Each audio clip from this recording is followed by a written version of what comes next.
Well, update. Came off of that up at the top, kind of zigzagged my way down.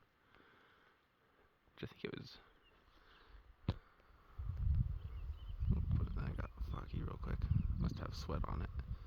But way up there is where I jumped that 2-point. I didn't see him again. But there's like caves all over. It's kind of cool. But we're gonna finish hiking up to those trees, then start cutting across, see what we can see.